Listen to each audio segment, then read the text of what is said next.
Tonight on Access TV, it's Gotham Comedy Live.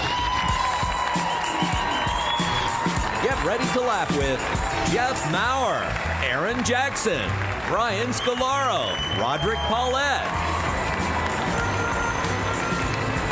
This week's host, Tommy Chong. Gotham Comedy Live, all happening right now. Ladies and gentlemen, Tommy Chong!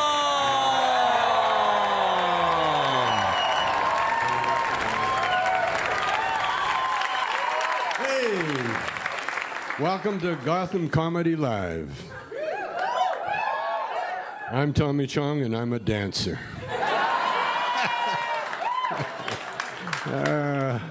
Everybody wanted to know, what made you do that? What made me go on Dancing with the Stars? It was a woman. My wife. She submitted my name 2 years ago. I didn't know about it. And then they called me in for an audition, you know. An audition is if I'm still alive, you know. Because the whole point of the show is to get old guys, old fuckers like me, you know, and then make them try to do impossible physical things for a minute with a beautiful girl.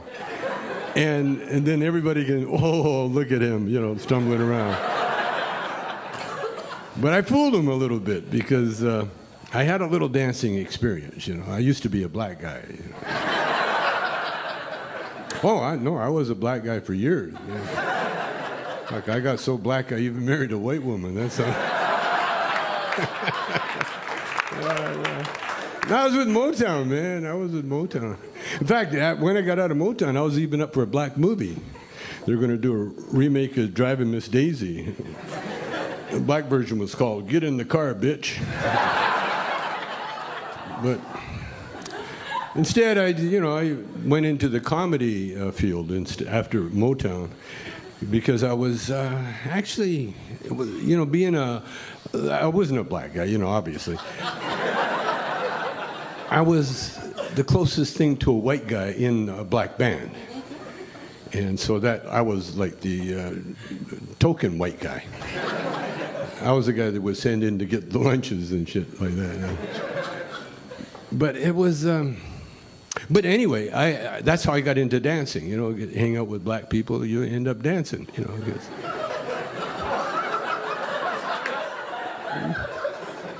yeah, they dance all the time, man.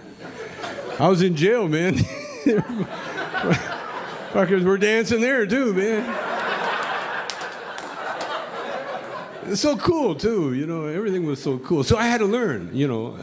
My first wife was black, and so I definitely had to learn how to dance, and I did. And so, you know, then when Dancing with the Stars come up, I was kind of ready for it, you know. It was a lot of hard work. It was fucking hard work, man. Dancing wasn't hard. It was remembering this shit.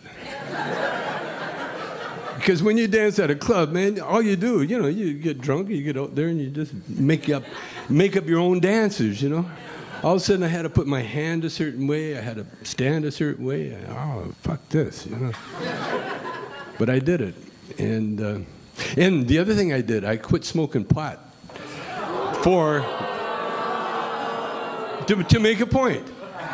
Because I didn't want anybody to say, you know, oh, he fucked up because he was high on pot. Because I would have fucked up if I was high on pot. You know?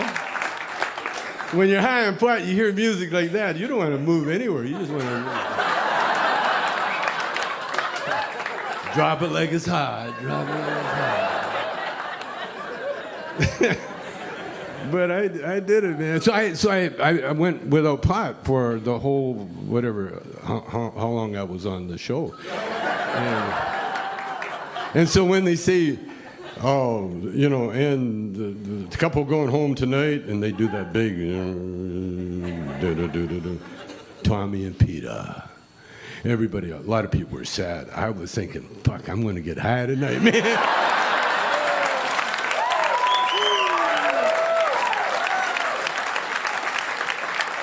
And let me tell you, if you want an experience, you know, like I've been smoking pot for, 50 years, you know. If you want an experience, quit smoking for a while. Quit. And then when you feel like doing it, don't do it. And then when you do it, oh my God. Only thing, I wish I had a woman in the room. That was the only thing. That would have been perfect, you know. As it was kind of perfect, you know. It was, you know, I got to know myself pretty well, you know. I know where to touch, you know. But pot, man.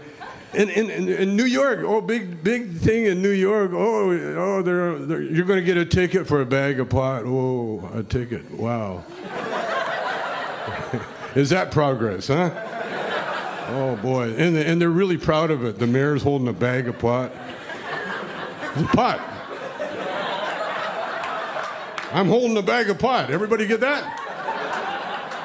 How fucking lame is this guy, man?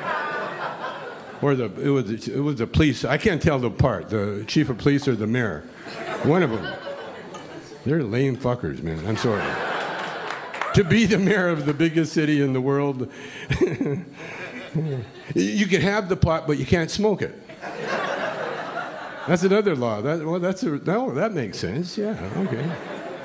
Law-abiding New Yorkers will really take care of that law. Yeah. Well, I got pot, but I can't smoke it. Okay, I'll just show it to everybody. In New York, you know, people are, you know, when they legalized it in Colorado, you know, they had a whole thing, all the street people are going, now how are we going to distribute this stuff, you know? Now, we've had that taken care of for years, dude. In New York City alone, you could get pot faster than you can get a pizza. Because I know, I ordered both, man.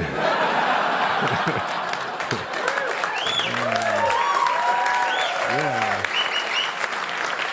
And the pot was always there first, man. Some guy on a bicycle, you never saw his face, just saw the bag. Give him the money, man, it was happening, you know. No, the pot thing, man. See, the only thing, you know, if everybody was stoned, there'd be less violence in the world, man, you know. Because they've done studies and they found that you can't hurt anybody if you can't find your car keys, you know? When you get stoned on pot, man, you walk around the house all day with the keys in one hand, you know?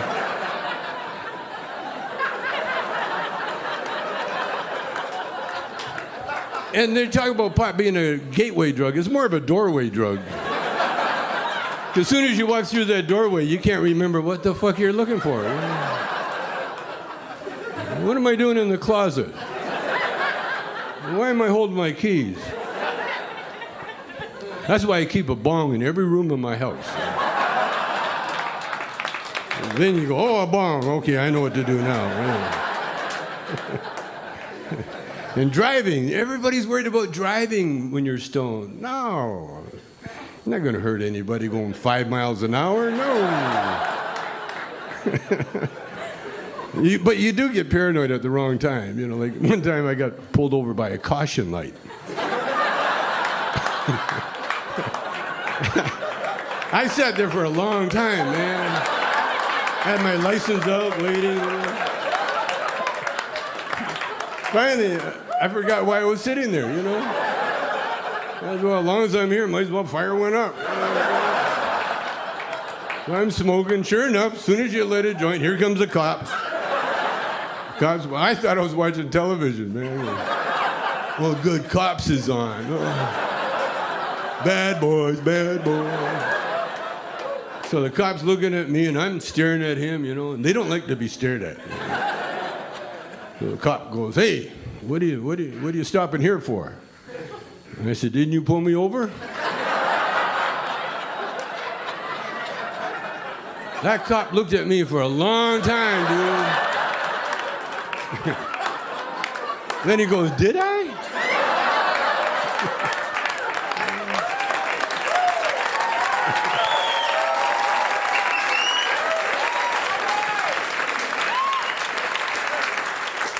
But The other worry is kids, you know. They're always worried about kids. And the other day I was on my roof smoking, because I like to smoke up, you know. I even though it's legal, I still like to sneak around, you know. It adds to the high, you know. And I was up there smoking, and I felt somebody looking at me, and I looked down, there's my little grandson looking at me, and he goes, "What are you doing, Grandpa?" That cute little voice, and I don't know why I said it, but I said, "Fuck off."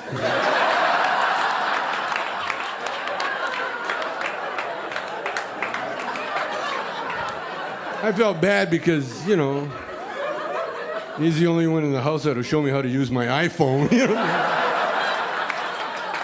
Okay, we're going to wrap it up. That's what we're going to do. So thank you very much.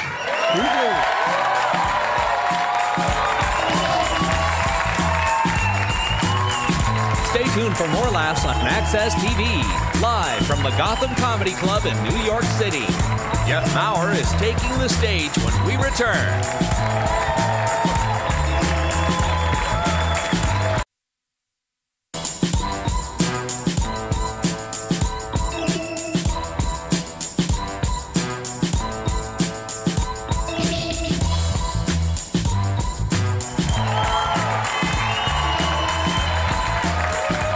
Ladies and gentlemen, please welcome to the stage a writer for the John Oliver Show on HBO, Jeff Maurer. Come on up here, Jeff.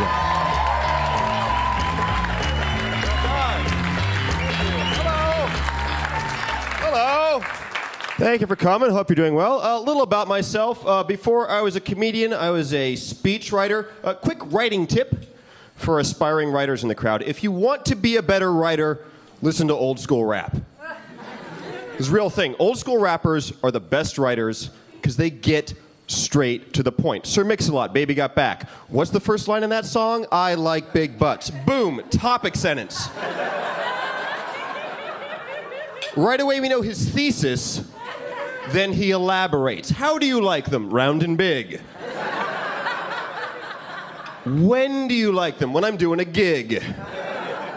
Do you have a supporting quote? Yes, I have one from my anaconda, as a matter of fact.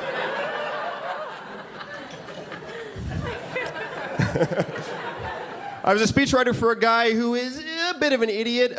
He always used to say, boy, that guy really screwed the pooch. Which always made me think, how did the phrase, screwed the pooch, become the only straight-up bestiality reference we casually toss around? And how did it happen the first time? Some guy in a meeting, boy, he screwed up. You know, like when you have sex with a dog and people are like, whew, I have been to that shrine. Oops. There's no other phrase like that. No one walks in a meeting, boy, he really finger banged that gorilla. Like, what? He finger banged the gorilla. He was late. That's all that means. Come on. My boss was an idiot. He didn't know how to use Google. How do you not know how to use Google? Google is idiot-proof. If your search is in the neighborhood, Google will find it. I will search the dumbest things. I'm just like, mullet, booty, shorts, basketball. Google's like, Larry Bird? I'm like, yep, bingo, that was it. Yeah. I can't spell Bosnia-Herzegovina. That was it. I was drowning. Thank you, Google. That was good.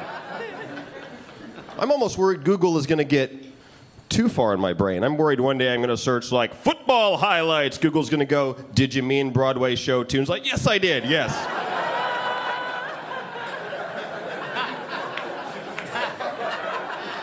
Maybe I searched law school application. Did you mean comedy's not working out? Like, whoo. Got a little too close to the bone there, Google. I love Google. I hate Skype, though. I hate Skype. I mean, it's amazing. Skype is a video phone. We always thought in the future we'd have video phones. Now we have them. Turns out it's a shitty invention because I don't want to get dressed up for a fucking phone call. My friends are like, let's Skype. I'm like, great. Now I got to take off my Snuggie and rejoin society. Got to clean 3 square feet of my apartment and point the camera at it.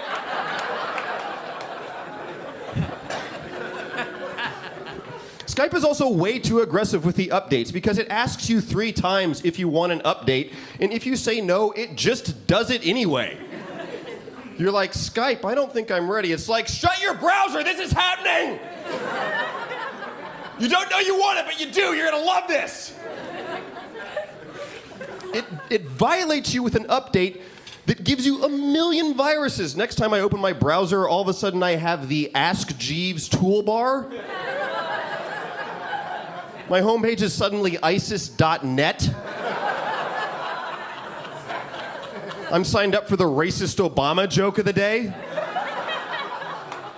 And of course I have Norton Antivirus, the antivirus software 10 times more annoying than any virus you could ever get. Norton Antivirus is a pop-up that crashes your computer. That's Norton Antivirus, like curing a fever with Ebola since 1995. Norton!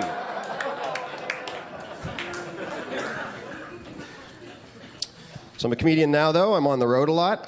When I'm on the road, I like to eat at chain restaurants. Give me a Bennigan's, a TGI Fridays, like any place with a toboggan on the wall for no real reason. That's where I like to go. Because it gives me a chance to play my favorite game, which is a game I call Chain Restaurant Appetizer or Urban Legend Sex Act. It's a great game. Here's how you play. One person takes a menu, and they call the name of an item that could be the name of an appetizer from the menu, or it could be the name of a horribly graphic Urban Legend Sex Act. For example, Irish Haystack.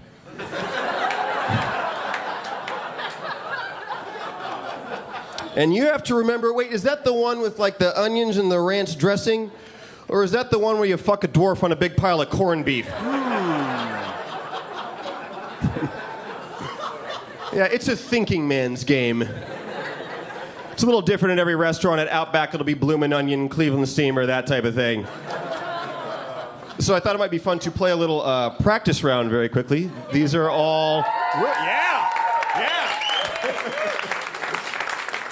Pre-applause, I like it. But here we go. These are all real appetizers and fake Urban Legend Sex Acts. Feel free to play along. Appetizer or sex act? Vietnamese summer. Sex act. Appetizer, although that was said with such confidence, I think it might also be a sex act. Manhattan hot platter. That is a sex act. Very good. There's no challenge at all on that one. They knew it right away.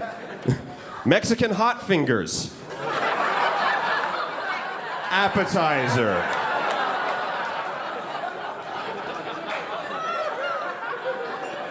New York style taco. That's tricky. Involves guacamole, but is in fact a sex act. Well played. Let's get through these quickly. 4-way sampler. Appetizer. Chili dog. Both. One's got to be both, right? Got to throw a curveball in there somewhere.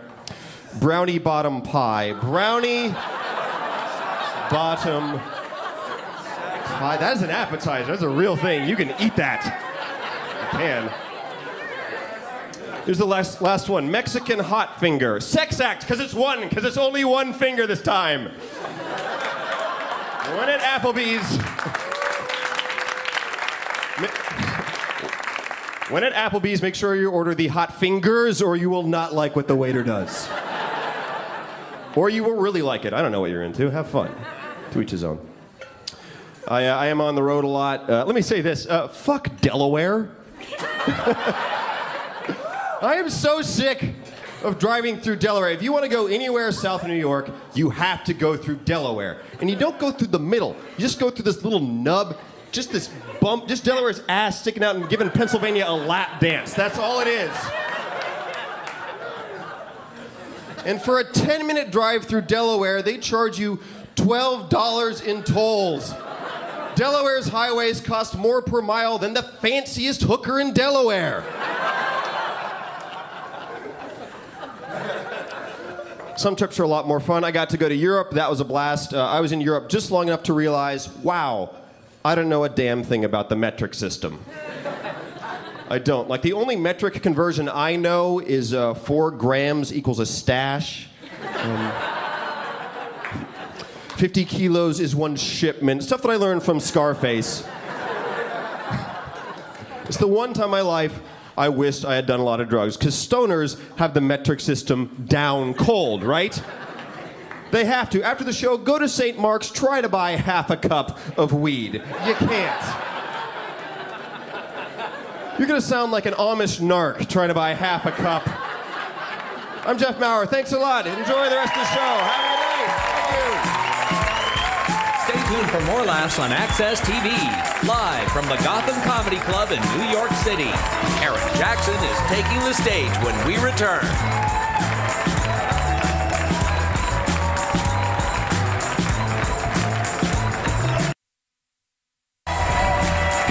Welcome back to the Access TV presentation of Gotham Comedy Live. More laughs happening right now. Welcome to the stage, Erin Jackson. Erin Jackson, last comic standing. Hey, what's going on, New York? Yes. I just moved here. For the past 2 years, I live with my retired parents in Virginia.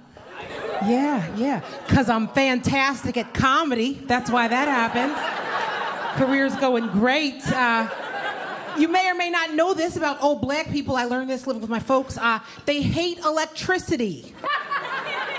Yeah, sometimes my dad would just walk into a room and he would decide the lights had just been on too long. It didn't matter what you were doing in the room. He would just walk in, look around, and be like, no, I think that's enough. And that'd just be it. You'd be done. My parents' new favorite pastime is to walk me around their home and then point out all the things that are going to be mine when they pass away. Which is weird because I'm an only child and I had assumed everything they had was going to be mine when they passed away. I'm like, who gets that? Not everything was on the tour. Last time I was there, my mom had a new lamp in the living room and I said, Mom, that's a really pretty lamp. Where'd you get it? She's like, don't worry about where I got it. Because we have another one now just like it upstairs in the bedroom. So if something ever happens to me or your dad, you'll have a matching set. And I was like, wow, thanks, Mom. That's an awesome way for me to get 2 new lamps. Or you could just tell them where you bought it like I asked you. And you and Daddy could live. How about that? They're weird. They've already picked out the photograph they want on their funeral programs. It's a real thing. They took a portrait for their church photo directory. They really liked it. So when they got it back, they gave it to me. They said, Erin, this is the one. This is the one we want to use. And I was like, okay, first of all, morbid. Second of all, this is a picture of both of you. What the hell are you planning? Why are y'all going to be on the same program? I might get my lamp sooner than later. Right, then my mom, she lost a few pounds, right? And then she gave me a new picture of herself that she liked better. And she's like, Erin, I want to use this one instead. I was like, oh, so you changed your mind about the suicide pacts? Yeah? Just gonna leave my daddy hanging like that? My mom is texting now. Your folks texting? Yeah, it's painful, right? Yeah, my mom has made it clear she has no business texting. No business, because I sent her a text message. And then she called me back that same afternoon because that is how she replies to text messages. She called me back on the phone.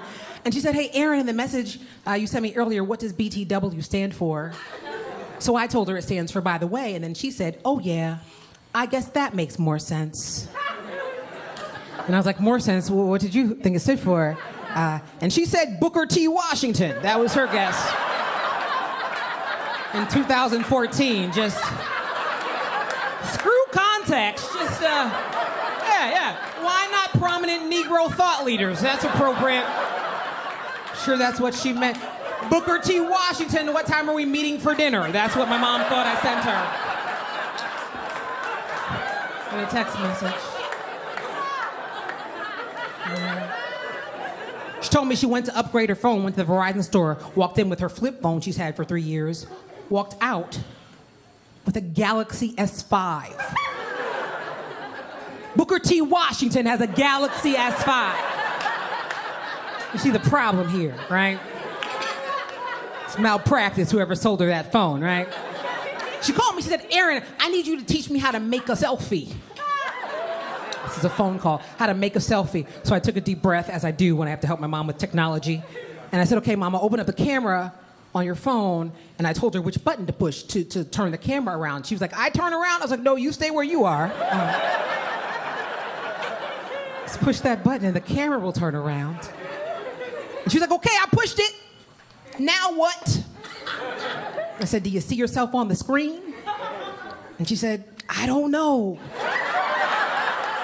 And I didn't know what to do with that. You don't know. Like the lady that's in all your mirrors, is she on your phone right now? That's you.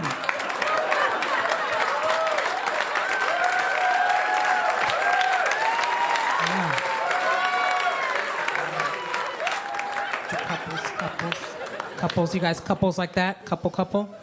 Yeah? You married or dating? What's going on? Dating. Yeah. I guess that's cute. Yeah.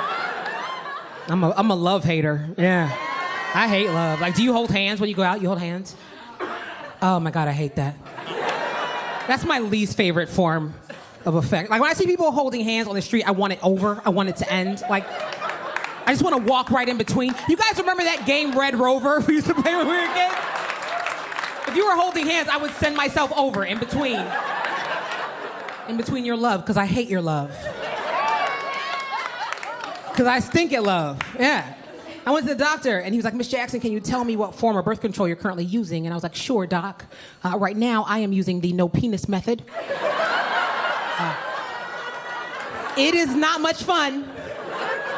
But I read in a book last weekend that it's only failed once. So. Some of you read that book? It's a good book. I don't know. I tried online dating. I don't know how you're supposed to find anybody online because it's so segmented. There's so many sites. Like maybe if everybody was on one site, maybe it'd be easier. But you know what I mean? There's a site for everything. There's a site, just for Jewish people, and a site just for Christian people, and a site just for black people. Like I don't know if there's a site just for white people, but if there is, it's racist. And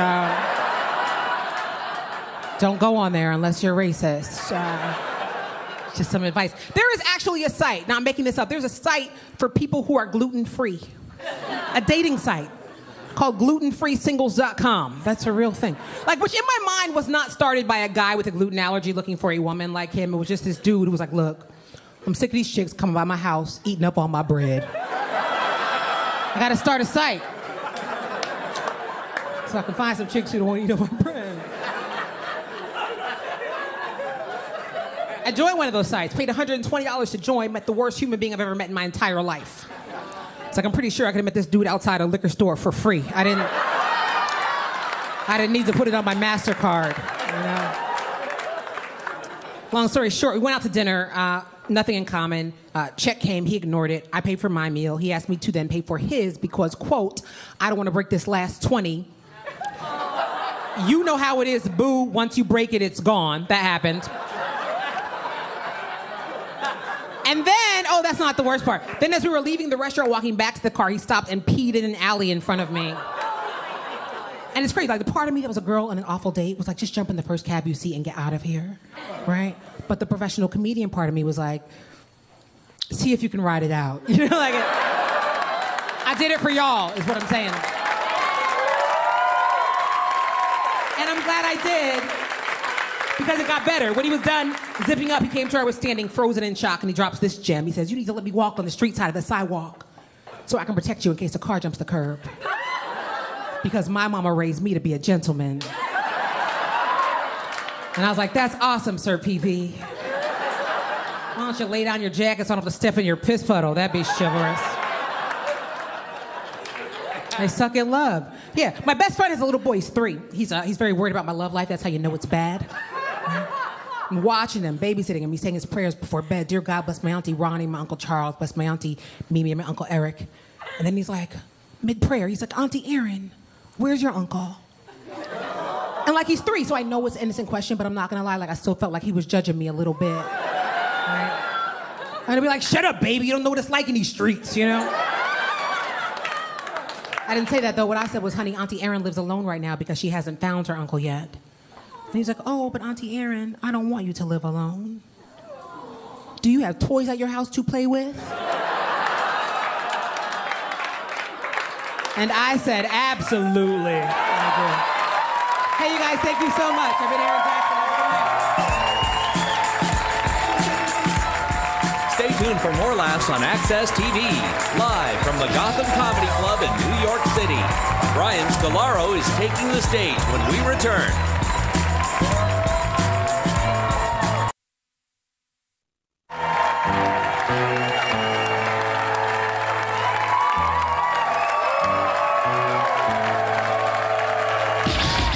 Ladies and gentlemen, welcome Brian Scolaro.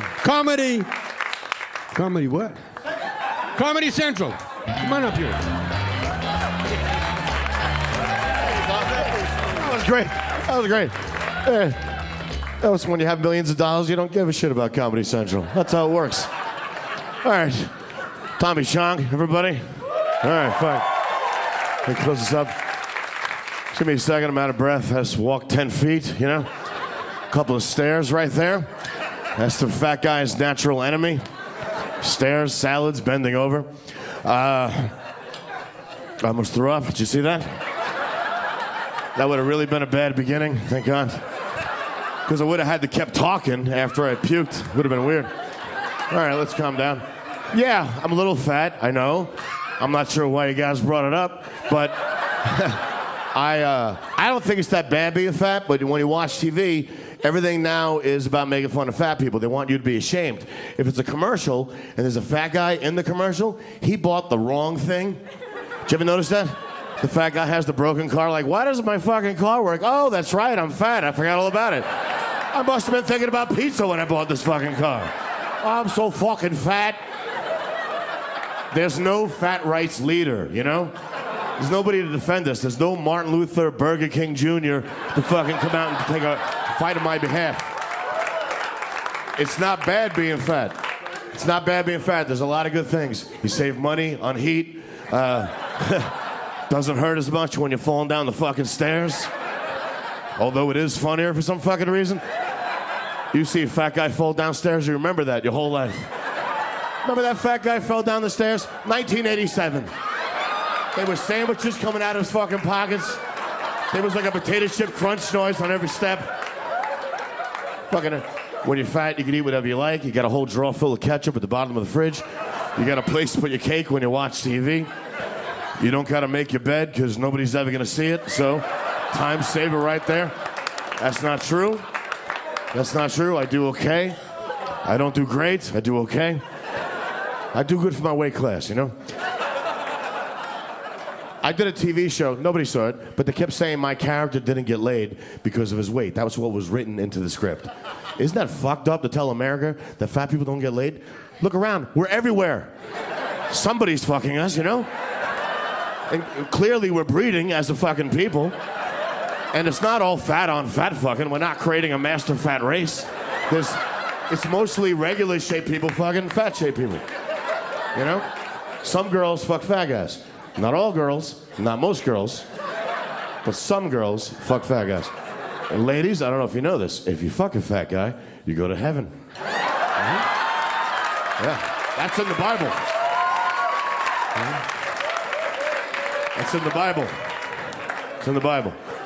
Anyway, the last girl, this is personal, I don't know why you guys asked, but the last girl I was with never fucked a fat guy before. I was the first fat guy that she ever fucked. She didn't tell me that, because that'd be rude. It was just obvious. Like, we're fucking, she was like, why are we taking so many breaks? There's gonna be a few breaks, okay? Can you put the ceiling fan on, please? Thank you. That gives me 10 extra minutes. When I fuck, I like a glass of water right next to the bed. Maybe a banana for some cramps. Yeah. I always wanted a boxing crew to come in with a bucket and a sponge. And they're like, all right, take it easy out there. Get on the bottom, stay down, stay down. She's fucking killing you out there. Anyway. She's going to heaven.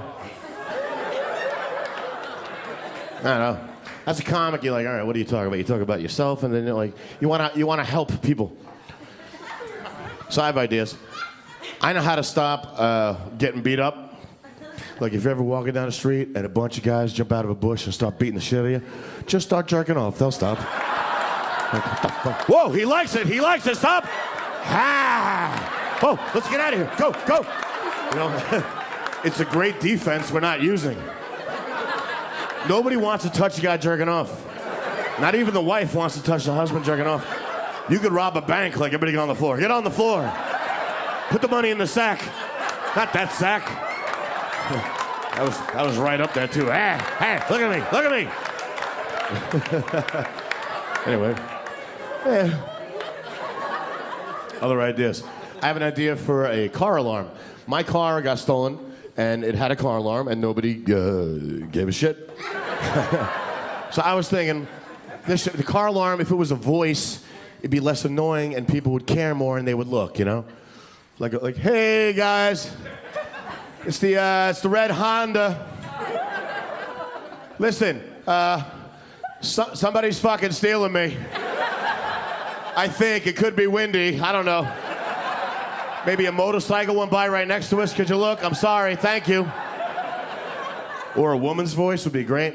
Just a woman's voice going, oh, my shirt fell off. Oh, my shirt fell off. My shirt fell off. My shirt fell off. Oh, my shirt fell off. Boobies, boobies, tits, tits, tits, tits. Oh. Yay! Oh, thanks. That joke takes a lot out of me. All right. Now what the fuck do we talk about? Do you think somewhere in the world there's a Chinese guy who's really ticklish and his name is Gitchy Goo?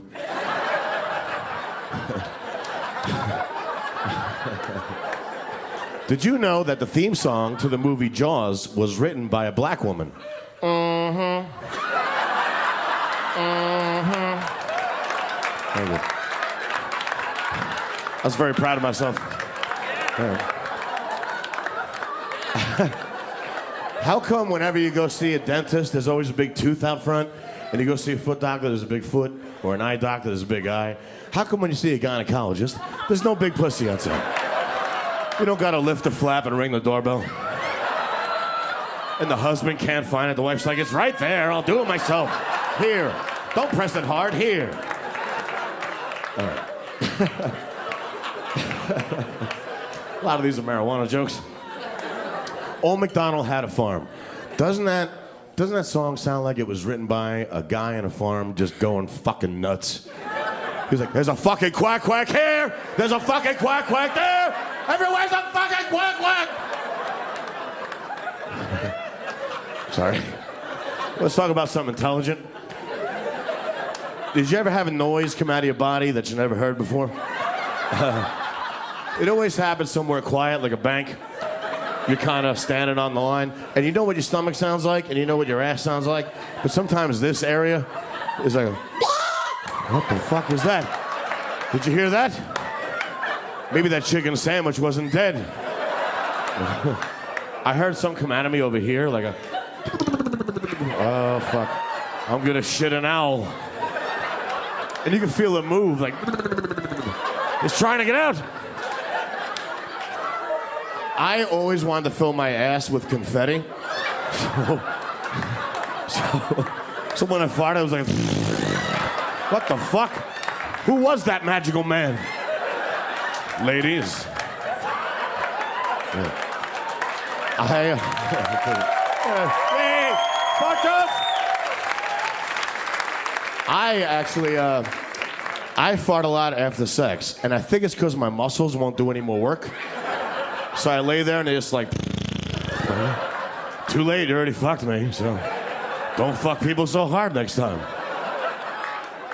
I don't think farts are as gross as everybody else thinks. Everybody farts. There's like 8 noises in the human body. Women have 9 noises, but I don't want to talk about that last one. It scares me and confuses me. You know what I'm talking about?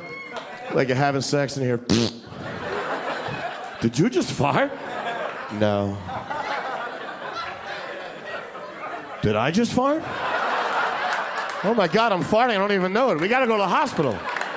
No, I queefed. Oh, I'm sorry, get out. Thanks, guys, very nice to meet you.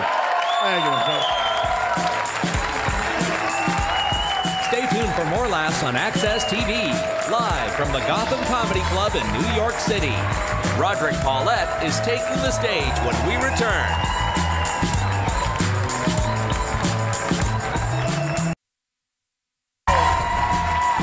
Welcome back to the Access TV presentation of Gotham Comedy Live. More laughs happening right now.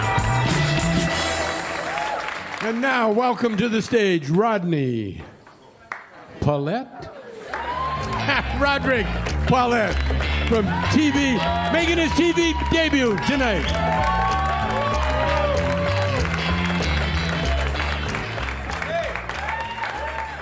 So let's start this way. I just got back from California. I was in LA.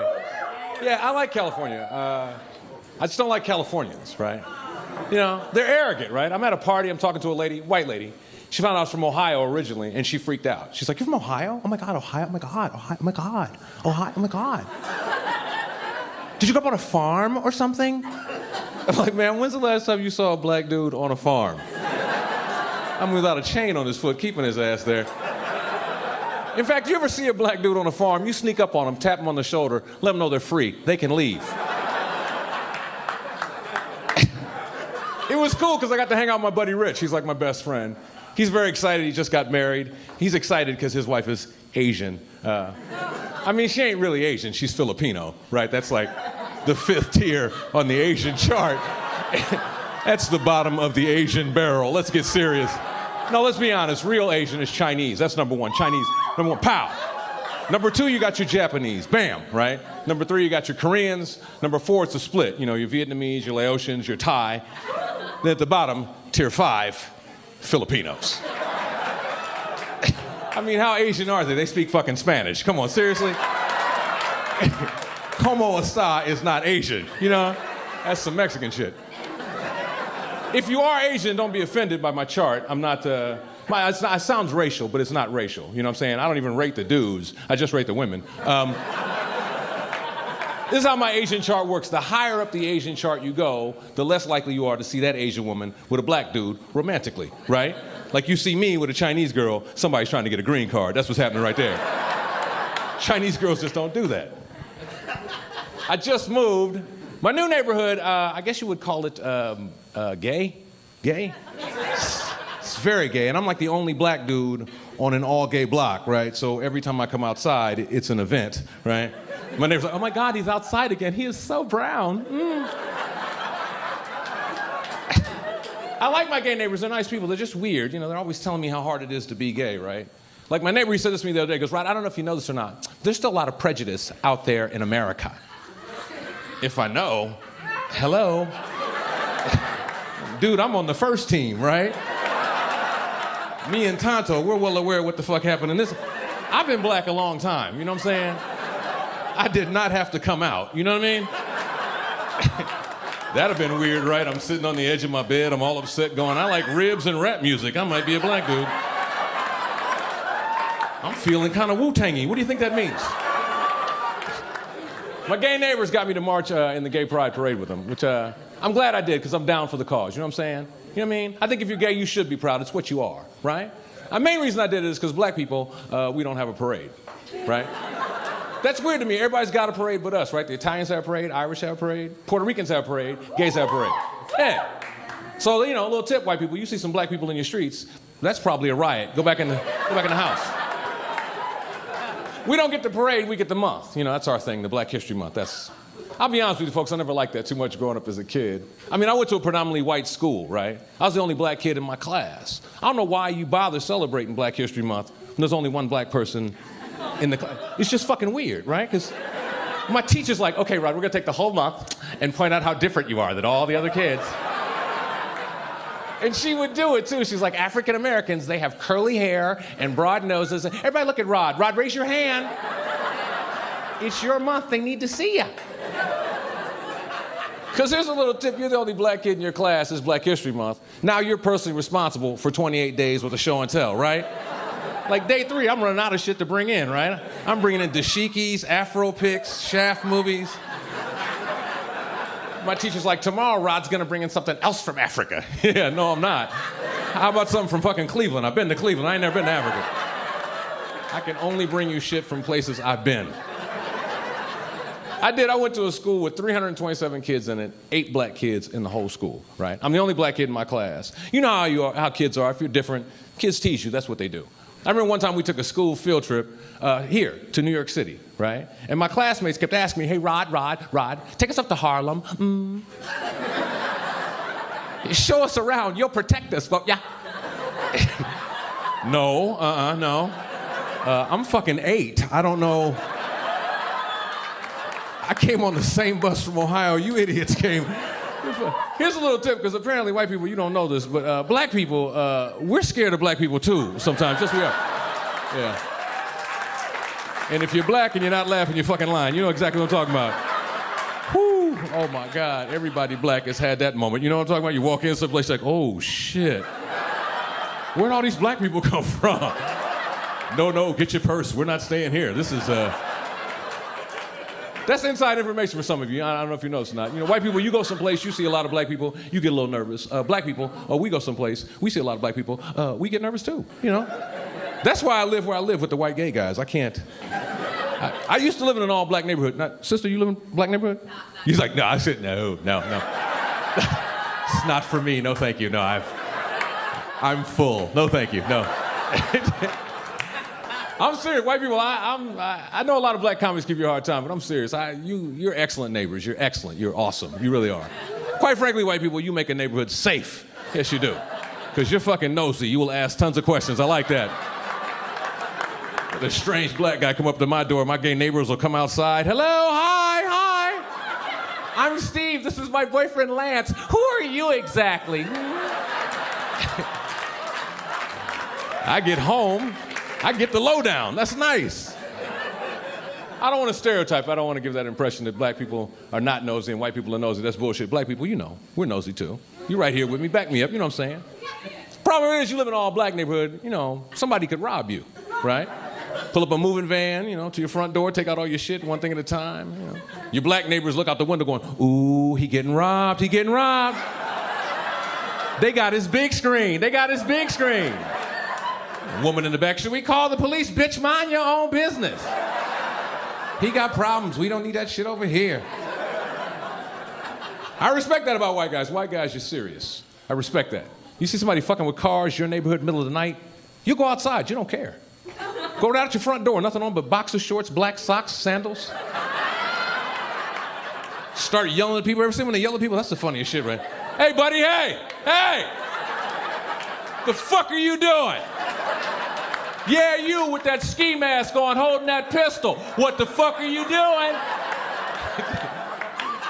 Your black neighbors look out the window. He about to get shot, baby. He about to get shot. That is not even his car. That's not his car.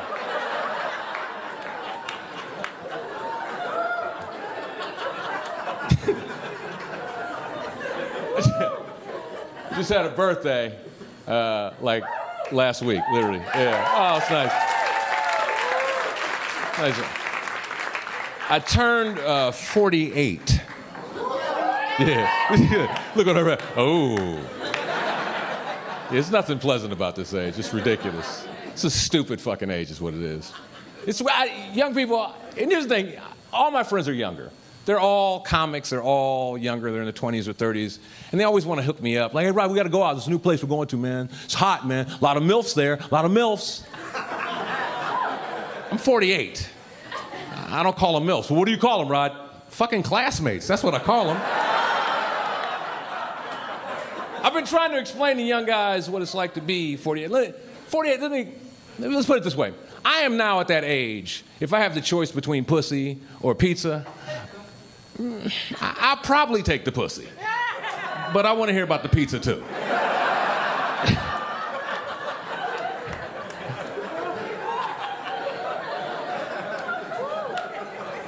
I have ceased messing around with young girls. I'm done. If you're a young girl, don't bother talking to me after the show. Leave it alone. Stop. No. Too old for you. You know, get your life together. Don't fuck with me. Too old. Here's the problem with young girls, man. I'm at that age, man. You know what I'm saying? Something could happen to me during sex. You know what I'm saying? I can stop breathing and shit. Young girls, you know how you are. You're like, oh, that's cool. You're not breathing. I'll do that till the slow game. Ha! Bitch, call 911, please. Thanks a lot, folks. I appreciate it. I really do.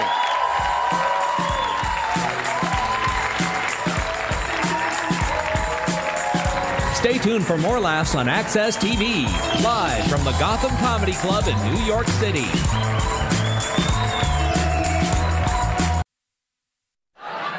Jeff! What? You got it. Jeff Maurer. Okay. Where's Jeff Maurer? Erin Jackson! Scolaro! Roderick, Paulette.